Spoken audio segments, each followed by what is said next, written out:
এই হচ্ছে ABC news AGT live.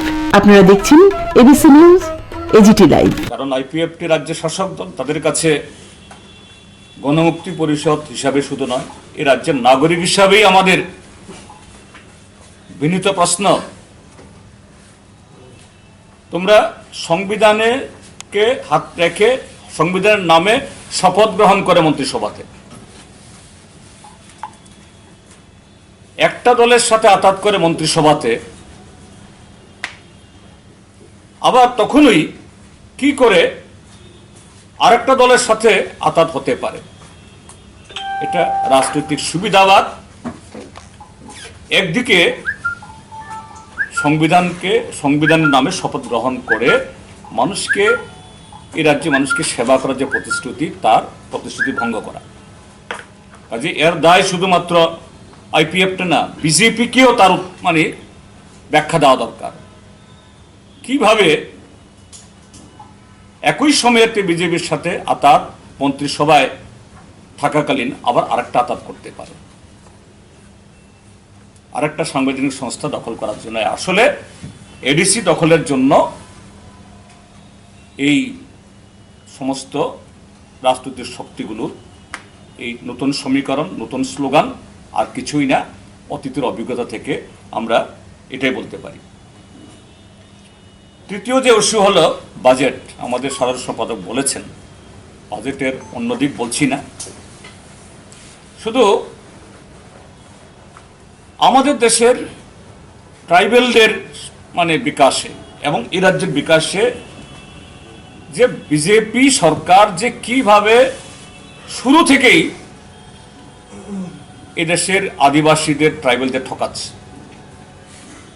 আগে প্ল্যানিং কমিশন ছিল, এটা ভেঙে দিয়েছে। প্ল্যানিং কমিশন ভেঙে দিয়ে এখন তারা করেছে নীতি আয়োগ। 2018 সালে নীতি আয়োগের ডাইরেকশন হলো বাজেটে এই অংশের জনসংখ্যার অনুপাতে বাজেটে বরাদ্দ রাখা হবে। আমাদের দেশে 2011 ইংরাজির যে সেন্সাস, সে অনুযায়ী শিডিউল ট্রাইব পপুলেশন হলো 8.6%, প্রায় 11.5 কোটি। এবার যে বাজেট হয়েছে, যদিও সে বাজেট সম্পূর্ণ ফুলানো ফাপানো, নির্মলা সীতারামনের 35.5 লক্ষ কোটি টাকার বাজেট, যোগ করলে সেখানে অর্ধেকও হবে না। যাই হোক, দেখিয়েছে তো 35.5 লাখের যদি 8.6% হয় schedule tribe component plan according to the direction of the নীতি আয়োগ, তাহলে 3,11,000 কোটি টাকা শিডিউল ট্রাইব কম্পোনেন্টে বরাদ্দ হওয়ার কথা। বরাদ্দ হয়েছে কত? মাত্র 93,000 কোটি টাকা, মানে 3 ভাগের 1 ভাগ। বাজেটেই 2/3 বরাদ্দ কাট। বাজেটেই 2/3 অর্থ দেয়নি। তারপর সারা বছর যখন কাজ হবে, এগুলো রিলিজই হবে না, টাকাই দেওয়া হবে না। একটা উদাহরণ দিচ্ছি, এই যে দেখবেন ইদানিংকালে মেবার কুমার জামাতি, আমাদের tribal welfare minister Rebati Kumar Deb, Tripura MP, দুজনে মিলে বেশ কয়েকটা একলব্য মডেলের স্কুলের শিলান্যাস করছেন। ভালো, এই সরকার আসার পর নাকি 16-17টা এই একলব্য মডেল স্কুল হবে। একলব্য মডেল স্কুল মানে পুরোটাই হলো রেসিডেন্সিয়াল, ছাত্রদের সমস্ত ব্যয়ভার নেওয়া হয়। আমাদের সময়তে আমরা এরকম 8টা আমরা করেছি। কিন্তু বাজেট বরাদ্দ কত? এবার বাজেটে নির্মলা সীতারামন বাজেটে বইয়ে দেখিয়েছে 750 নতুন একলব্য মডেল স্কুল হবে। 750 মডেল স্কুল হতে গেলে পরে তারা যে এস্টিমেট ধরেছে, এতে 2,250 কোটি টাকা লাগে।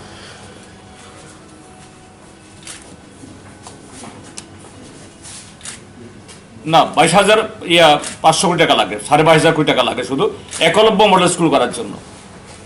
কিন্তু এবার বরাদ্দ হয়েছে, গতবার ছিল একলব্য মডেলের জন্য 700 কোটি সামথিং, তার থেকে মাত্র 100 কোটি টাকা বাড়িয়ে। কিভাবে হবে আমি বলবো আপনাদেরকে।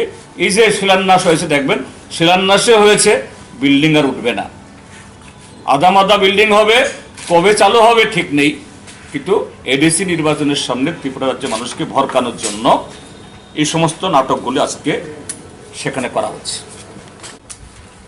তারা সরকারি ক্ষমতা, প্রশাসন যন্ত্র তাদের রাজনৈতিক সুবিধার জন্য, ভোটের সুবিধার জন্য নির্লজ্জভাবে, নগ্নভাবে এরা ব্যবহার করে। ত্রিপুরা রাজ্য এটা করেছে। এই যে গতকাল এবং আজকে আমাদের রাজ্যের মাননীয় মুখ্যমন্ত্রী বিপ্লব কুমার দেব গতকাল একই দিনে 3টে জায়গাতে, এখানে স্বামী বিবেকানন্দ ময়দান, সেখান থেকে উড়ে গেছেন লংথরাই বেলির এই মাধব এই বাড়ি হায়ার সেকেন্ডারি স্কুলে, এখানে এই ক্ষত্রিয় সমাজ, ওইখানে চাকমা সমাজের একটা অনুষ্ঠানে, দুপুরে গেছেন গন্ডাছড়াতে ত্রিপুরা কমিউনিটির একটা প্রোগ্রামে, আজকে আবার সাবরুমের এই বনকুলে মগ সমাজের একটা প্রোগ্রামে, দুপুরবেলা উদয়পুরের কিল্লাতে মলসুম এবং জমাতিয়াতের প্রোগ্রামে। হ্যাঁ, সরকার যদি কোনো সামাজিক সংস্থার বিকাশে পৃষ্ঠপোষকতা করে, কোনো অন্যায় নেই, ভালো। সামাজিক রীতিনীতির মধ্যেও যেগুলো প্রগতিশীল, কারণ আমাদের বহু এরকম সামাজিক রীতিনীতি, এগুলো নেতিবাচক, কুপমণ্ডকতায় পরিপূর্ণ এবং কুসংস্কার মানে ইত্যাদি কাজ করে, পুরুষতান্ত্রিকতা, কায়েমি সামন্ত চিন্তা এগুলি আছে। এগুলোকে বাদ দিয়ে এডিসিতেও তার সুযোগ আছে কাস্টমারি ল করার জন্য। সমাজের প্রগতিশীল এলিমেন্টসগুলা কি করে, এই কাস্টমারি ল কোডিফাই করে যদি বিকাশ করা হয় ভালো। কিন্তু এগুলি করতে গেলে পরে কি চাই, দরকার একটা ব্রড বেস ডিসকাশন, শুধু কমিউনিটির ভেতরে না, কমিউনিটির বাইরেও। যেহেতু গণতান্ত্রিক ব্যবস্থা, এডিসিতে, অ্যাসেম্বলিতে এবং এই সমাজ এবং সমাজের বাইরেও যারা বুদ্ধিজীবী,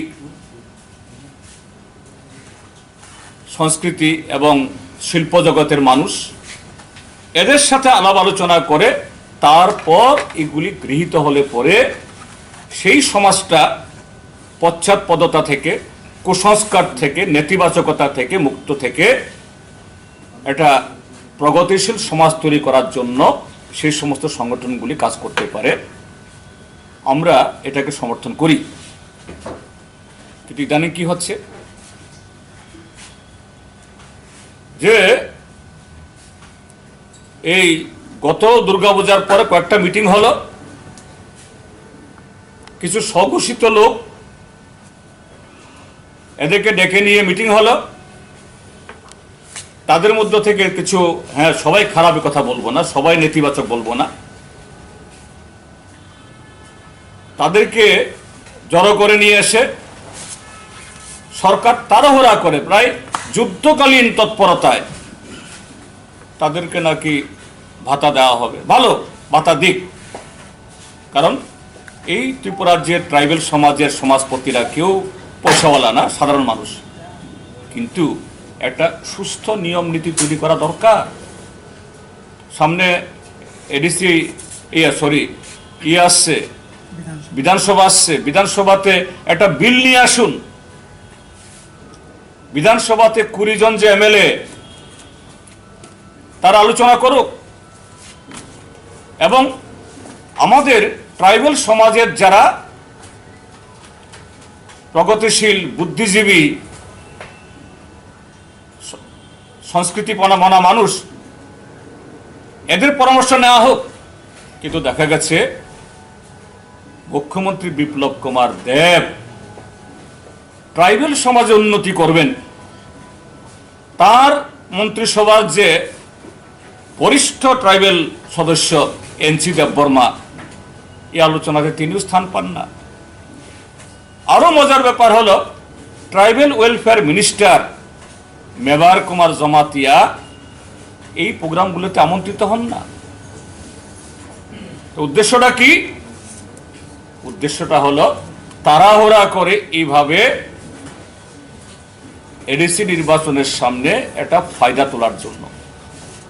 আর সেই সভাগুলোতে আপনাদের পত্রিকাতে দেখেছি, আপনাদের মিডিয়াতে ওনার বক্তৃতা শুনেছি। এটা কি বিজেপির সভা, বিজেপির জনজাতি মোর্চার সভা, না একটা সামাজিক একটা সংগঠনের সভা?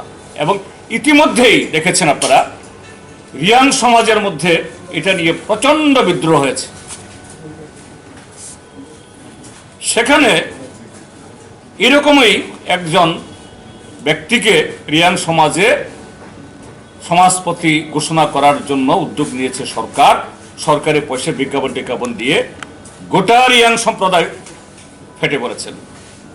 অন্যরা হয়তো করেননি, কিন্তু আমি বলবো সমাজপতিদের কাজকর্মে আমাদের কোনো অনীহা নেই, তাদের প্রতি যথেষ্ট শ্রদ্ধা, ভক্তি, আস্থা আমাদের আছে, ট্রাইবেলদের মধ্যে এটা আছে।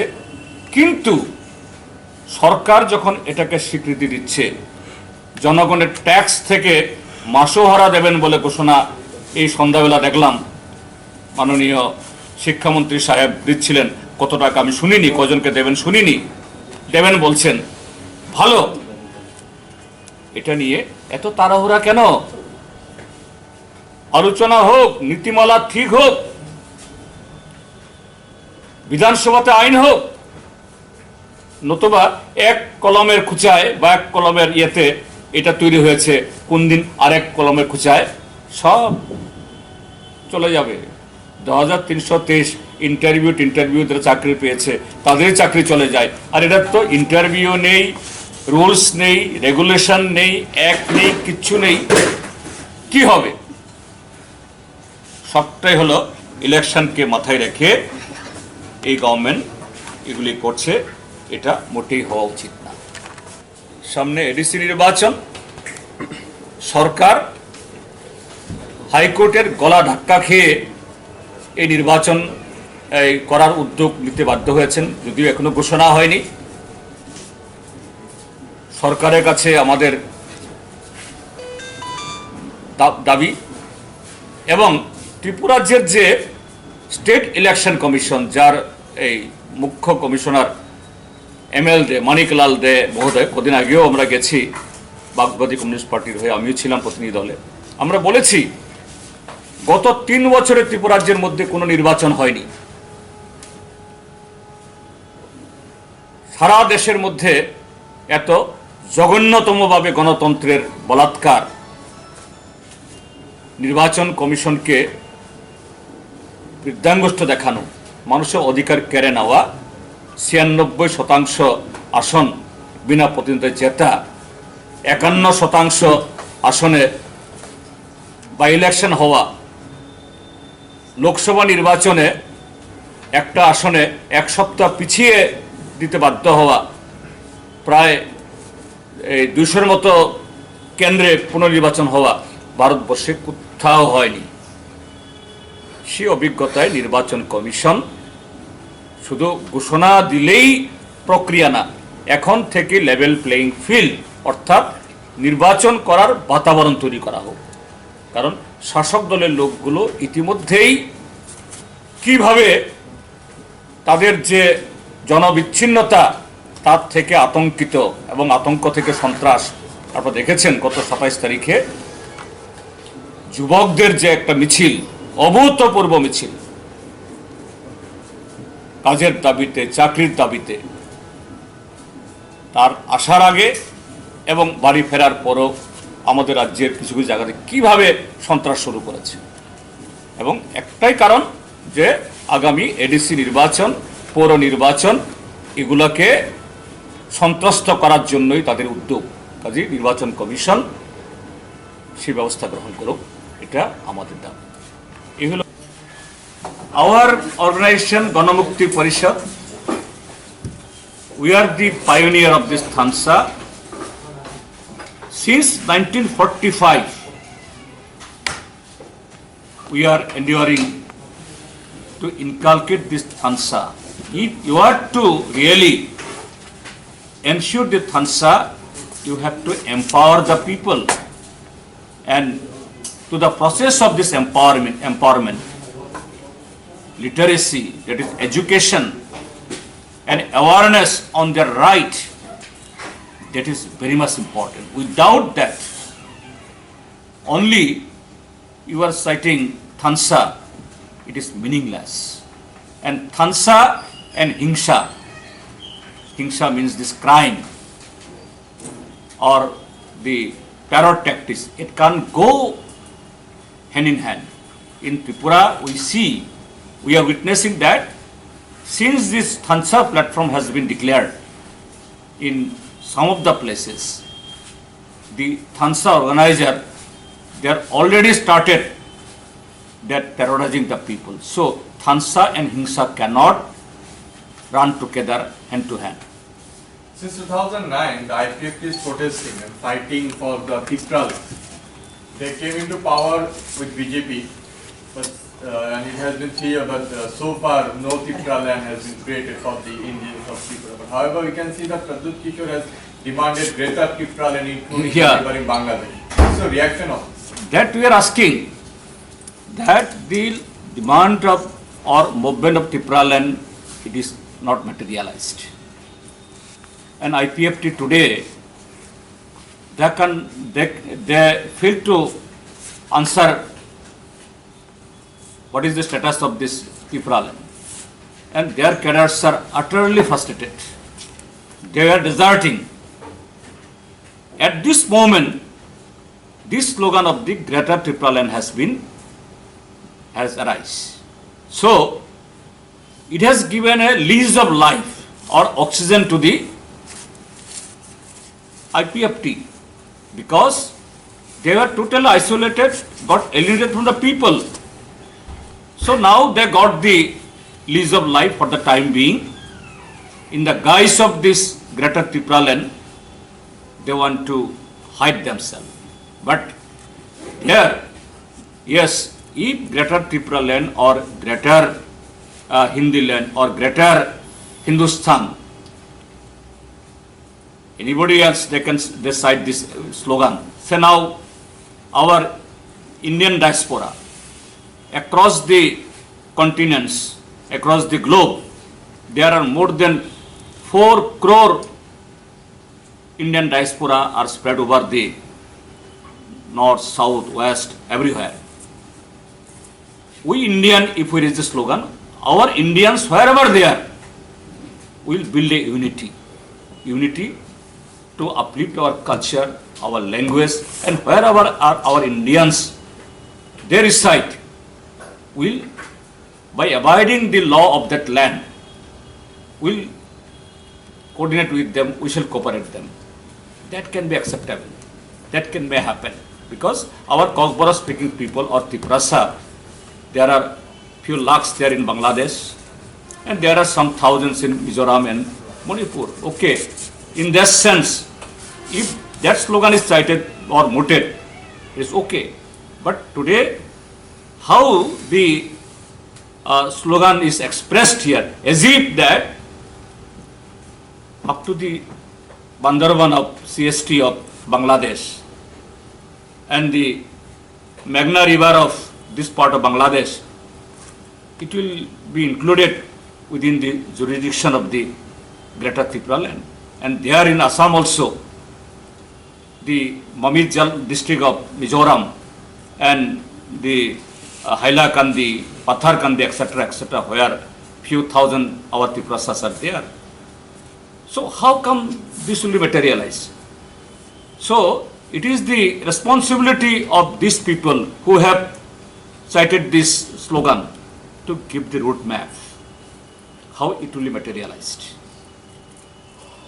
If they fail to do it, it will be a crime against the very innocent minds of our people. Why?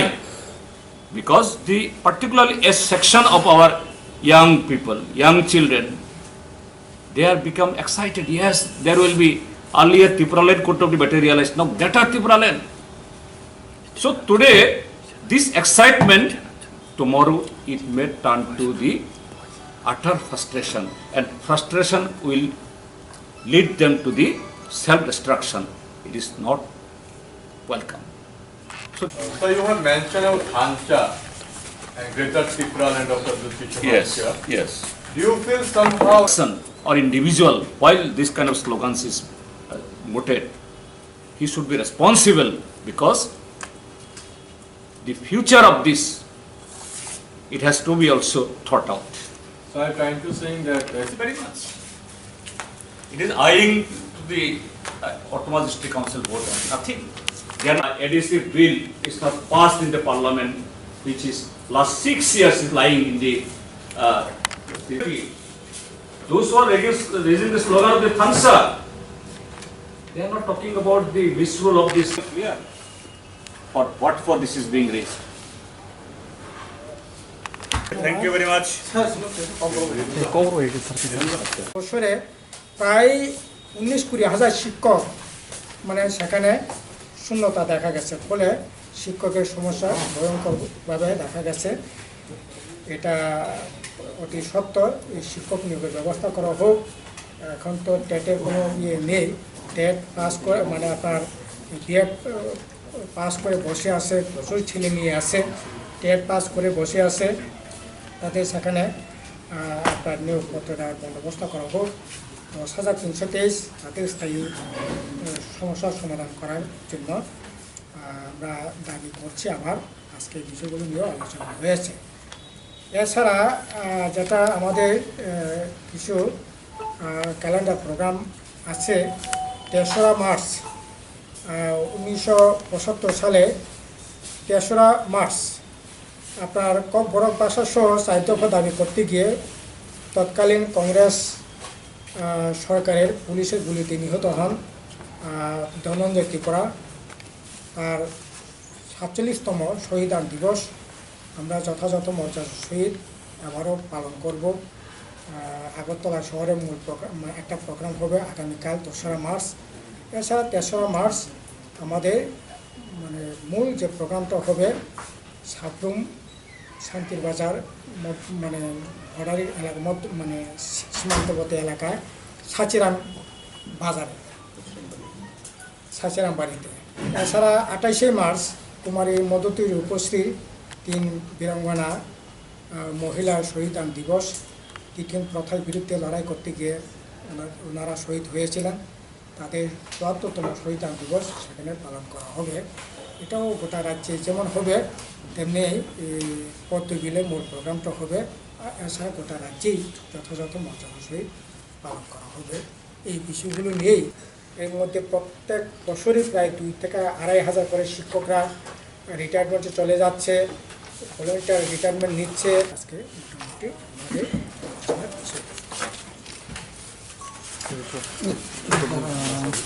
আমাদের সাংগঠনিক কিছু সিদ্ধান্ত, তার সাথে কিছু প্রচার এবং আন্দোলনের কর্মসূচি, এটা আমাদের জেনারেল সেক্রেটারি এখানে তুলে ধরেছেন। সাথে রাজ্যে এই কাজ খাদ্যের পরিস্থিতি যে একটা ভয়ানক দিকে এটা চলে যাচ্ছে সরকারের অপদার্থতার কারণে, অকর্মণ্যতার কারণে, এটা তুলে ধরেছেন। তার বাইরেও আমাদের কেন্দ্র কমিটির সভায় চলতি রাজনৈতিক পরিস্থিতির এটা বিশ্লেষণ হয়েছে, সারা দেশেরও এবং রাজ্যেরও, এবং অবশ্যই আমাদের রাজ্যের রাজনৈতিক পরিস্থিতির উপরে বিশদ আলোচনা হয়েছে। প্রথমত হলো যে আমাদের দেশের সরকার তার যে কর্পোরেট প্রীতি, তাদের সমস্ত ক্ষমতাকে কিভাবে কর্পোরেটদের সেবায় এই দেশের মানুষের যা কিছু নিজস্ব, যা কিছু রাষ্ট্রের, এগুলোকে সবটাই বেসরকারীকরণ বা শেয়ার বিক্রি করে দিয়ে মুষ্টিমেয় কয়েকজন একচেটিয়া তুলে দেওয়া যায়, আমরা এটা দেখছি। যার বিরুদ্ধে দিল্লিতে প্রায় 100 দিন ধরে কয়েক লক্ষ কৃষক এই যে 100 দিন ধরে প্রায় বসে আছেন, এবং সারা দেশে গত 3 মাস ধরে তাদের সমর্থনে সংহতিতে এই নানা ধরনের প্রোগ্রাম এটা অব্যাহত চলছে। এটা আরও বাড়বে আগামী দিনে। এর সাথে আমাদের দেশে এবং রাজ্যে কোনো নির্বাচন আসলে, এটা বিধানসভা হোক বা এডিসি বা অন্য কোনো সংস্থা, যারা যেন তেন প্রকারেণ ক্ষমতা হাসিল করতে চায়, তারা নানা রূপ ধারণ করে নানা ধরনের মুখরোচক স্লোগান তুলে এবং মানুষকে কিভাবে এরা নিজেদের পকেটে পুরতে পারে সেরকম যে নানা রকমের রাজনৈতিক বিন্যাস করে। লেটেস্ট আমরা ত্রিপুরাজ্যে দেখতে পাচ্ছি একটা আঞ্চলিক রাজনৈতিক দল একজন বিশেষ ব্যক্তির উদ্যোগে একটা স্লোগান তুলেছেন। স্লোগানটা হলো থানসা। ইতিমধ্যে আমাদের এই রাজ্যের যারা মিডিয়া বন্ধুরা আছেন নিশ্চয়ই শব্দের অর্থ বুঝেছেন। থানসা মানে ইউনিটি, ঐক্য বা একতা। শব্দটা ভালো, থানসা, ইউনিটি। এই শব্দের যে মাধুর্য বা শব্দের যে আবেদনের প্রতি আমাদের কোনো নেতিবাচক ধারণা নেই, শুধু রাজনৈতিক ক্ষেত্রেতে না, রাজনৈতিক, সামাজিক, অর্থনৈতিক, রাষ্ট্র, দেশ বা জাতির সমস্ত ক্ষেত্রেতেই থানসা দরকার। আমরা তার সাথে একমত। কিন্তু এটা রাজনীতির ক্ষেত্রেতে হোক বা সমাজ বিকাশের ক্ষেত্রেতে হোক, থানসা কার্যকরী করতে গেলে পরে তার জন্য নীতি চাই, কর্মসূচি চাই, রোডম্যাপ চাই। মুখে বলা হলেও আমাদের থানসা অন্য কারোর বিরুদ্ধে না, ভালো। তাহলে সেই থানসা আমাদের সমাজের কোন অপশক্তিগুলো আমাদের সমাজকে দুর্বল করে রেখেছে বা এখনো দুর্বল করছে, যে নীতিগুলো, তার বিরুদ্ধে এই থানসা এটা প্রয়োগ হবে কিনা, এবং এই থানসার সাথে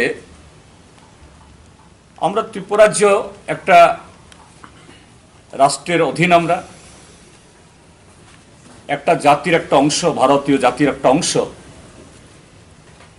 তো আমরা আমাদের ভারতীয় ভূখণ্ডের যে কোনো প্রান্তে আমরা কোনো একটা জাতিগোষ্ঠীর এরকম উন্নয়ন যদি চাই, যদি আমরা আন্তরিক হই, তাহলে সেই জাতিগোষ্ঠীর তার বাইরেও যারা অন্য জাতিগোষ্ঠী, যারা আমাদের এই উন্নয়নে, সার্বিক বিকাশে যাদের সহযোগিতা আমরা পেয়ে এসেছি বা সহযোগিতা আগামী দিনেও অপরিহার্য, তার সমর্থন প্রয়োজন। কিন্তু এক্ষেত্রেতে যে ধরনের ভাব, ভঙ্গিমা, এক্সপ্রেশন দেওয়া হচ্ছে, এটা যেন অন্য কারোর পক্ষে বিরুদ্ধে যুদ্ধের, তাহলে এটা তো থানসা না। এটা সে শব্দ উচ্চারিত না হলেও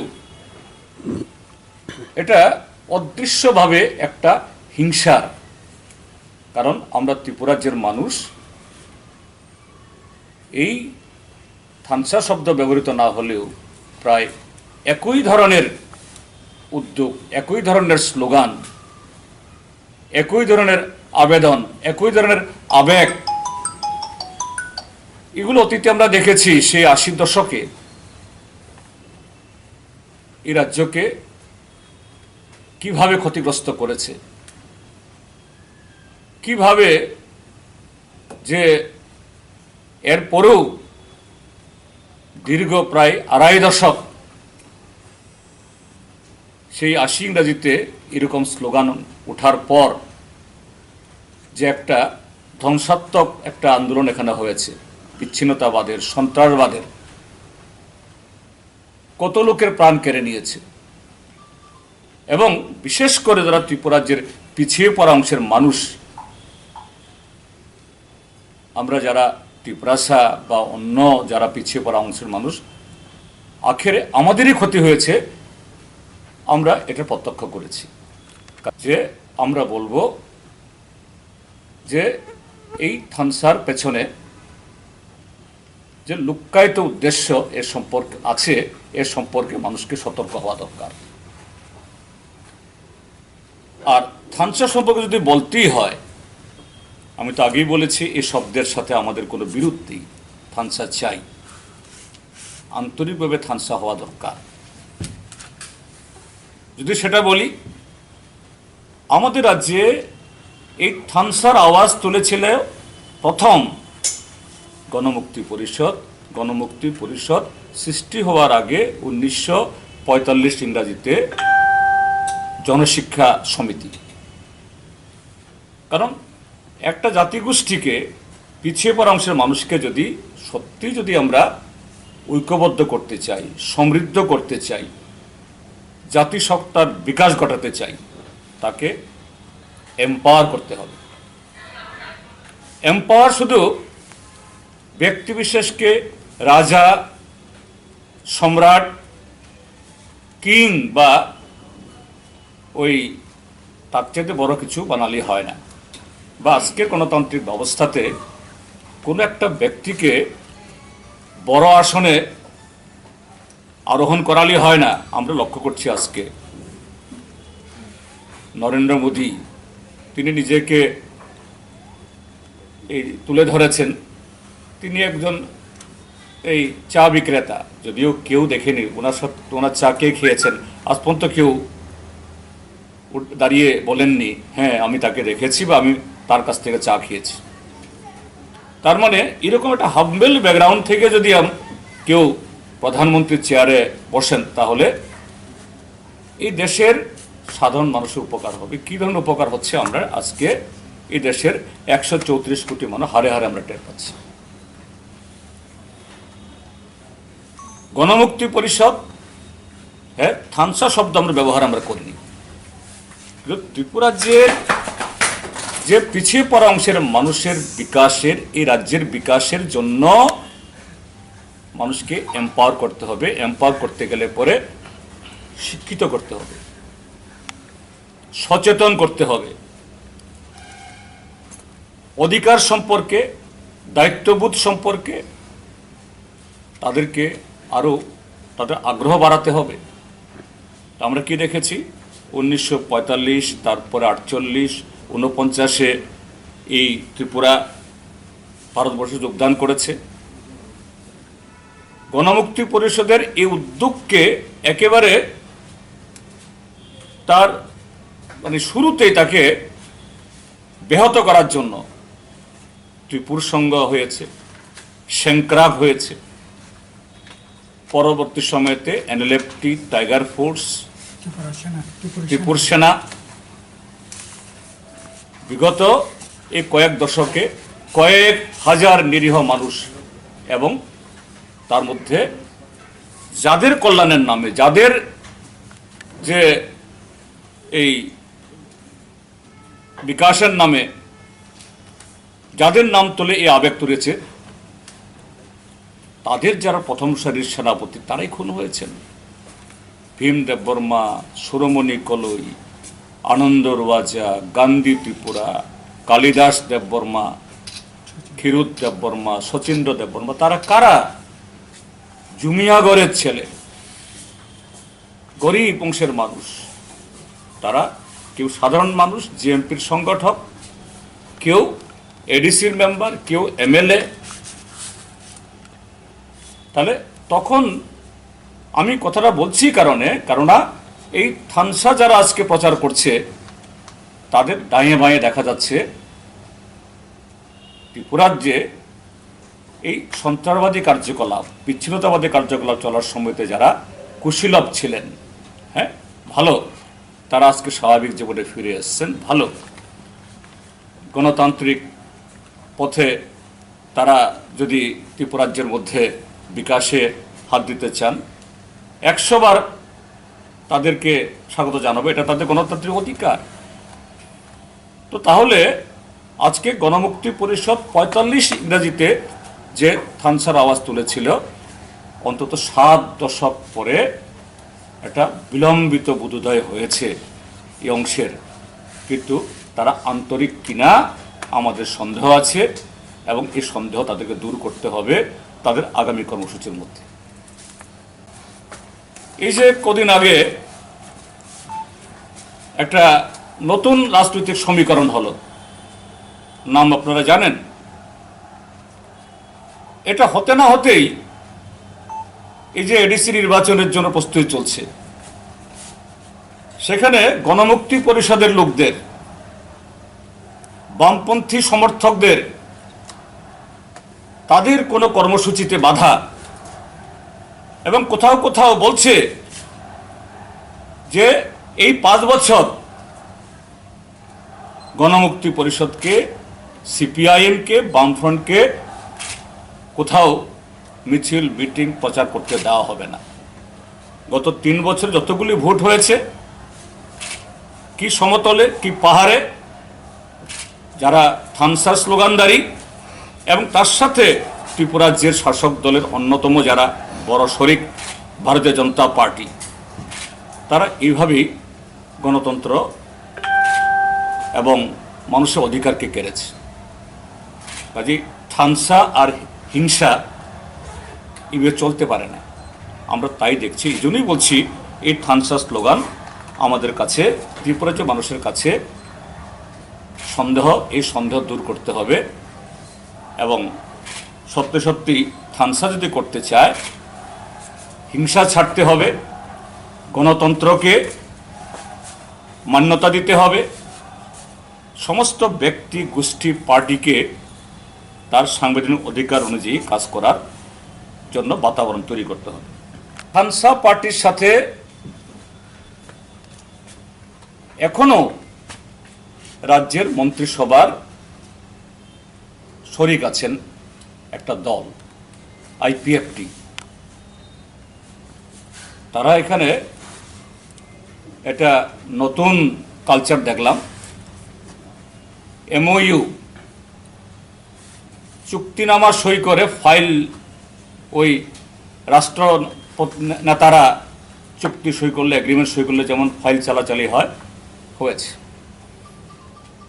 এবং সেখানে বলা হচ্ছে, ফাইলে কি লেখা আছে আমরা জানি না, প্রকাশ করেনি তারা, নিশ্চয়ই তারা করবেন আশা করি। বলছেন যে ওই চুক্তিনামাতে আইপিএফটি যে ত্রিপুরাল্যান্ড, তাদের আন্দোলন ত্রিপুরাল্যান্ড চাই বা ত্রিপুরাল্যান্ড সরকার আসার পর 6 মাসের মধ্যে হয়ে যাওয়ার কথা, এটা পরিহার করে নাকি এখন গ্রেটার ত্রিপুরাল্যান্ড।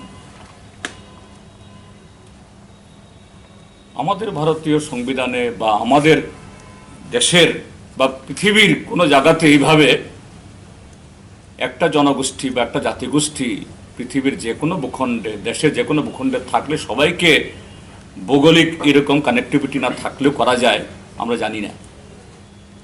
হ্যাঁ, ওটা হতে পারে যদি আইডিয়াটা এরকম হয়। পৃথিবীর যেখানেই ত্রিপুরী জাতি আছে, ককবরক ভাষী আছে, তাদেরকে ঐক্যবদ্ধ করা, তাদের ভাষা সংস্কৃতির বিকাশ ঘটানোর এই উদ্যোগ যদি হয়, ঠিক আছে, এটা ভালো। কিন্তু তাদের যে বডি ল্যাঙ্গুয়েজ, যে ভাষা, এটা অন্যরকম। এজিপ যেন এটা বাংলাদেশে হোক বা মায়ানমারে হোক, ভারতবর্ষের মিজোরামে হোক বা আসামে হোক বা ত্রিপুরাজ্যের মধ্যে এরকম বিচ্ছিন্নভাবে এডিসির বাইরে মূল যে ত্রিপুরী অংশের মানুষ যেখানে বসবাস করেন তার চেয়ে বিচ্ছিন্ন, যেমন এই আগরতলা শহরের কৃষ্ণনগর, এই অভয়নগর, বনমালীপুর, ওদিকে কি জানি জায়গাটা, নতুন জায়গা নন্দননগর, এগুলো নাকি যুক্ত হবে। প্যালেস কম্পাউন্ড, মহল, এগুলি এটা কনফিউশন তৈরি করে। আবার এটা একাংশের উঠতি যুবকদেরকে এটা আবেগে এদেরকে প্রায় উন্মাদ করে। আমরা দেখেছি এটা হওয়ার পর কোথাও কোথাও বাজি টাজি পুরানো ইত্যাদি। তো একটা দায়িত্বশীল রাজনৈতিক দল এইভাবে সাময়িকের জন্য হলো মানুষকে একটা মিথ্যা প্রতিশ্রুতি, একটা মিথ্যা খোয়াব দেখিয়ে, এটা হওয়া উচিত না। এই খোয়াব যখন ভাঙবে, রূঢ় বাস্তব যখন তাদের সামনে হাজির হবে, তখন যে অংশের যুবকদের মধ্যে এই অতি উৎসাহ তৈরি হয়েছে, এই উৎসাহ হতাশা হবে, হতাশা অন্যদিকে ঠেলে নিয়ে যাবে। এটা মোটেই কাম্য না। গ্রেটার ত্রিপুরা ল্যান্ড বা অন্য কিছু হোক, আমাদের ভাষা, সাহিত্য, সংস্কৃতি বিকাশের জন্য এটা ঠিক আছে, কিন্তু এখানে ভুল খোয়াব দেখানো এটা মোটেই শ্রেয় না। এবং এই খোয়াবে, মিথ্যা প্রতিশ্রুতি বা মিথ্যা স্বপ্নে কেউ যে মানে সুচিন্তিতভাবে মানুষ পা দেবেন, আমরা